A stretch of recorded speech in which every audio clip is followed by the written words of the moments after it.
bismillaahi raxmaani raxiim subax wanaagsan dhegeystayaal kusoo dhawaada warka subaxnimo ee radio Rugsan anigoo Faadumo Abuukar Cabdi ayaa idinla socodsiinaya waxaana farsameynaya Cabdiraxmaan Galad qodobada saakaad ku maqli doontaan waxaa kamida shirka 3 ee dalalka midowga Afrika oo maanta magaalada Addis Ababa lagu soo gabagabeynayo wafdi uu hogaaminayo madaxweynaha Soomaaliya oo ka qayb galaya shirkaasi madaxweyne ku-xigeenka maamulka Jubbaland oo sheegay in dawladda federaalka ay colaad ay ka abuurtay gobolka Gedo gudoomiyaha baarlamaanka Soomaaliya oo khudbad ka jeediyay shirka baarlamaanada Carabta oo lagu qabtay dalka Jordan aqoonyahan ka digay in Soomaaliya lacag deyn ah ay ka qaadato dalal kale oo caalamka xilli meel wanaagsan oo marayo nidaamka deyn cafinta Soomaaliya wasiirka wasaaradda batroolka oo ka hadlay ahmiyadda uu sharciga batroolka u leeyahay dalka akhbaaraadka caalamkana waxaad ku maqli doontaan baarlamaanada dalalka Carabta oo gaashaanka ku dhiftay qorshaha Mareykanka ee nabadda bariga dhexe dawladda Iiraan oo sheegtay inay dhexdhexaadin doonto dawladaha Turkiga iyo Syria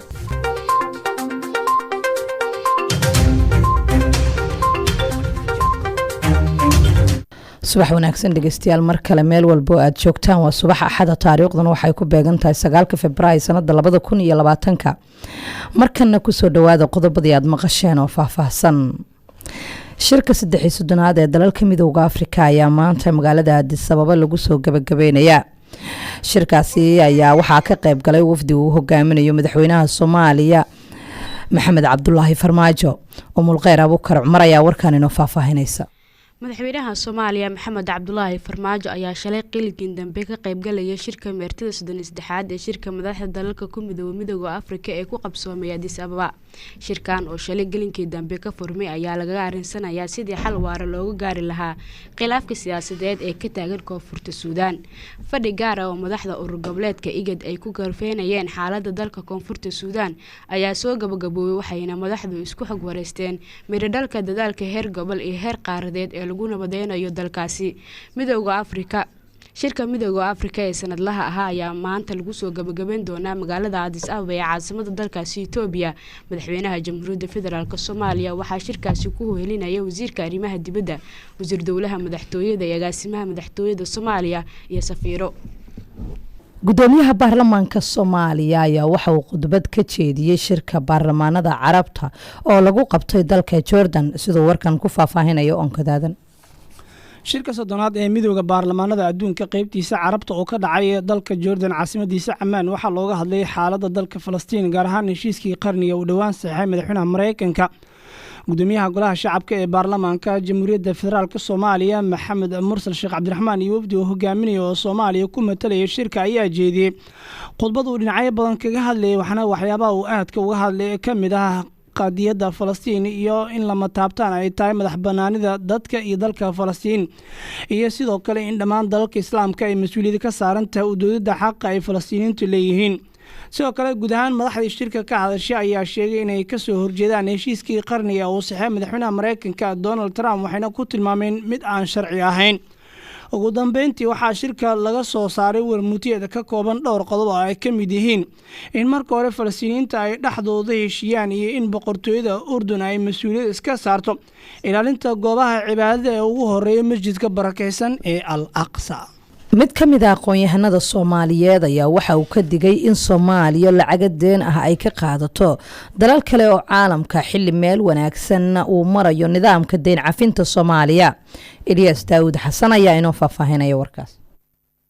abukaati cabdiwaxiid cabdullaahi warsame oo ka mid ah qurbajoogta Soomaaliyeed isla markaana ka hadlayay nidaamka deyn cafinta Soomaaliya ayaa sheegay qorshaha deymaha lagaga cafinayo Soomaaliya uu yahay mid wanaagsan balse uu ka digay in Soomaaliya lacago deymaha ay qaadato waxa uu sheegay in lacagtaas hadii ay Soomaaliya ay qaadato mar walba laga doonayo isla markaana halkii hore ay taagneed meel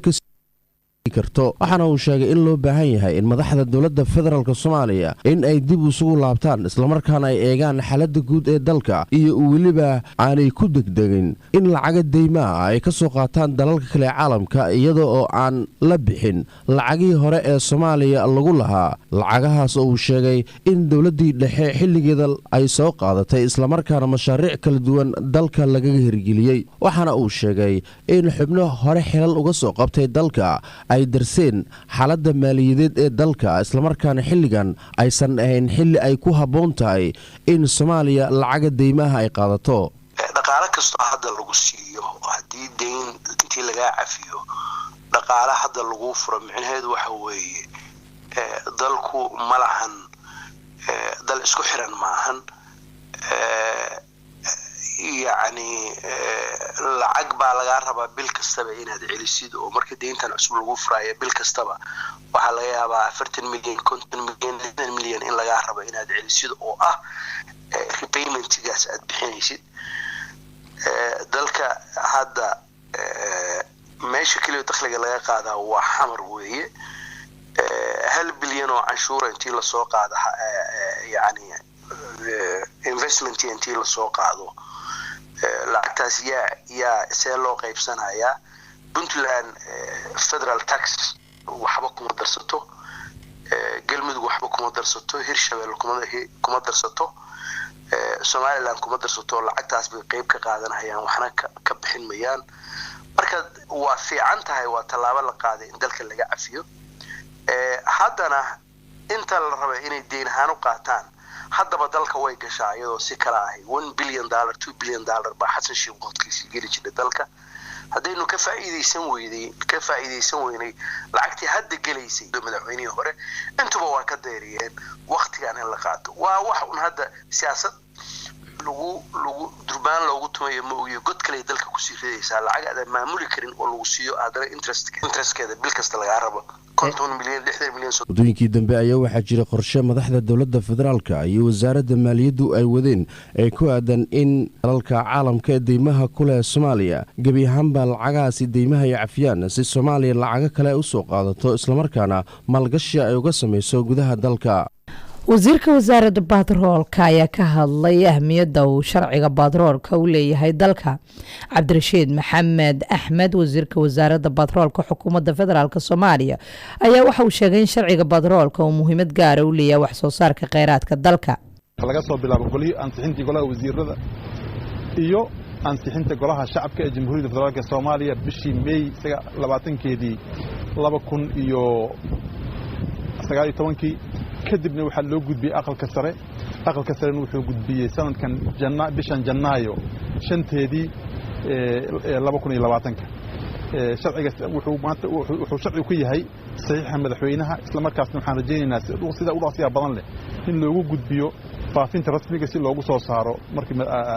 wixii maanta ka dambeeya. ahmiyadda sharcigan uu qaranka u leeyahay waa ahmiyad aad u weyn oo ah in Soomaaliya ay maanta leedahay sharci ay ku maamulato iyada iyo shirkadaha caalamiga ee maalgashan doona insha Allah taala u dhaxayn doona sharciga u dhaxayn lahaa isla markaasna ummadda Soomaaliyeed uga faa'iideyn doona inay soo saarato kheyraadkeeda dabiiciga ah ee Ilaahay ku manaystay oo laga soo bilaabo sanadihii kontameeyadii intii Soomaaliya xornimada qaadan lagu bilaabo wadankan in laga baaro shidaal. haddana waxaan isleenahay waxaan taaganahay meeshii ugu dambeysay oo ah in sharcigii la ansixiyay isla markaasna howlihii wasaaradda loo igmaday ay bilaaban doonaan insha Allah. sharcigaasi ayaa shalay waxaa saxiixay madaxweynaha dowladda federaalk Soomaaliya Maxamed Cabdullaahi Farmaajo ka hor inta uusan u kici timin magaalada Addis Ababa ee dalka Ethiopia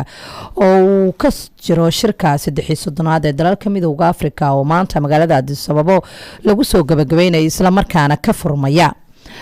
madaxweyne ku-xigeenka maamulka Jubbaland ayaa sheegay in dowladda federaalka colaad ay ka abuurtay gobolka Gedo sidoo warkan ku dhameystiraya Ilyas Daawud. maxamuud sayid aadan madaxweyne ku-xigeenka koowaad ee maamulka Jubbaland ayaa isagoo ka hadlayay xaaladda guud ee deegaanada Jubbaland gaar ahaan gobolka Gedo waxa uu sheegay in dowladda federaalka Soomaaliya colaado ay ka abuureyso gobolkaasi gaar ahaan degmada Beledxaawo. waxa uu sheegay in degmadaasi ay ku wada sugan yihiin ciidamo ka kala tirsan dowladda federaalka iyo maamul goboleedka Jubbaland. waxaana uu sheegay in ciidamadaasi ay yihiin kuwa iska soo horjeeda halkii ay dagaal ay la geli lahaayeen kooxaha dowladda ka soo horjeeda waa sida isaga uu sheegay. waxaana nasiib darro uu ku tilmaamay ciidamo hal qaran ka wada tirsan in ay iska soo horjeedaan islamarkaana colaadi ay ka dhaxayso isagoo ku eedeeyay dowladda federaalka in ay mas'uul ka tahay arrinkaasi. waxaan soo booqannay ciidamada daraawiishta Jubbaland waxaan rabaa inaan ka hadlo xaaladda gobolkan gedo waxaa la yaab leh maanta xaalad ku sugan fiiska filla Soomaaliya maanta ka furan waxa uu kula kacay gobolkan anoo huba in laga gudbi doono laakiin taariikh xun ay ku reebi doonto maanta waxaa lagu sameeyey khalkhal amni waxaa lagu sameeyey ummadda deganeed in la soo horkeeno waxaa lagu sameeyey in laga joodiyo cadowgii 11 sano gobolkan lagula dagaalamayay oo tuulo walba fadhiya sidii loo sii ciribtiri lahaa waxaa la saaray cunaqabatayn 28 January laga bilaabo diyaaradihii baa laga joojiyey waa ma xisaabta looga joojiyey isbitaalladii waa xiran yihiin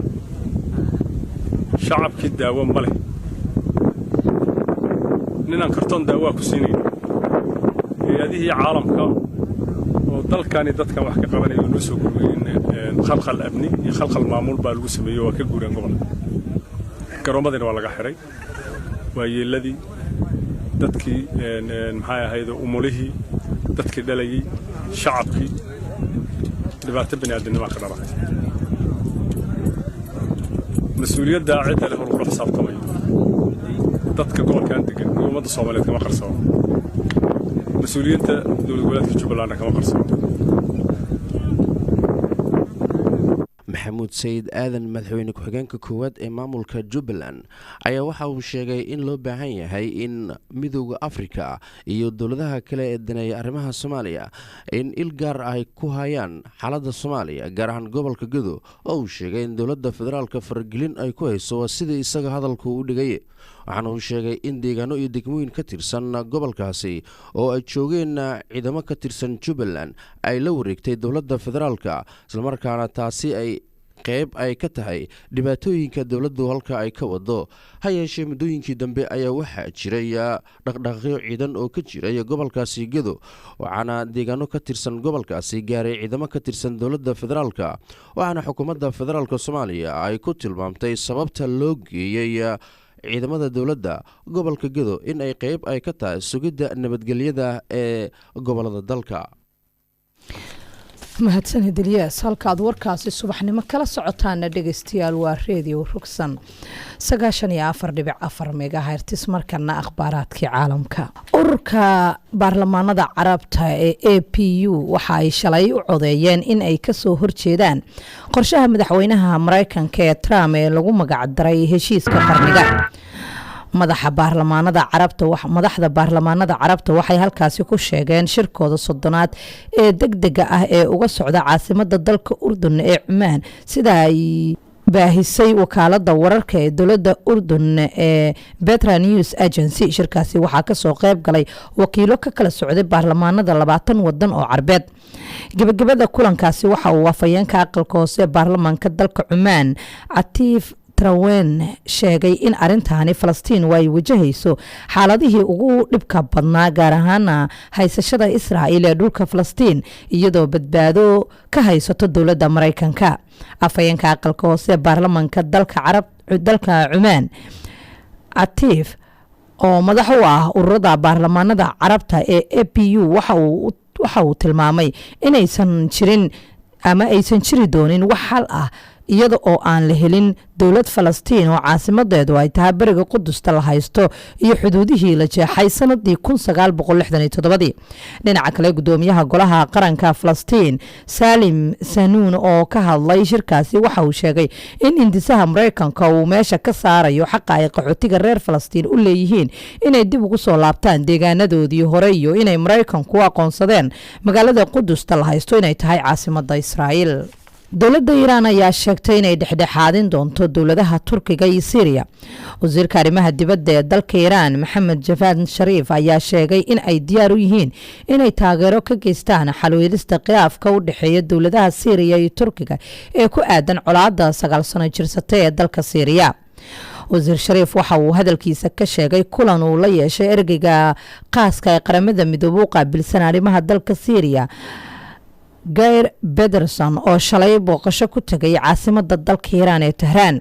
telefishinka dowladda Iiraan ayaa baahiyay in uu wasiir Shariif uu dhowr kulan la yeeshay ergeyga qaramada midoobay isagoo xusay inay Iiraan diyaar u tahay inay taageero ka geystaan khilaafka Turkiga iyo Syria, waxa uu ku baaqay in la dhowro xorriyadda iyo sohdimaha dalka Syria. dhinaca kale madaxweynaha dalka Turkiga Rajab Tayyip Erdogan waxa uu ku hanjabay in uu ciidanka Syria ka saari doono gobolka Idlib ee waqooyi galbeed ee dalka Syria haddii aysan dib uga guranin ilaa dhamaadka bishan. madaxweynaha ayaa hadalkiisa sheegay ku raaciyay kadib markii 8 askari oo Turki ah lagu dilay isniintii hore duqeyn ay militariga dowladda Syria ka geysteen meel u dhow degmada Sraqeb. ciidanka dowladda Syria waxa ay shalay si rasmi ahaana ula wareegeen degmada Sraqeb oo koonfurta gobolka Aleppo iyaga oo taageero ka helay diyaaradaha dagaalka ee Russia. warkii subaxnimo dhageystayaal oo aad kala socoteen Radio Ruksan Saaka waa inageenta.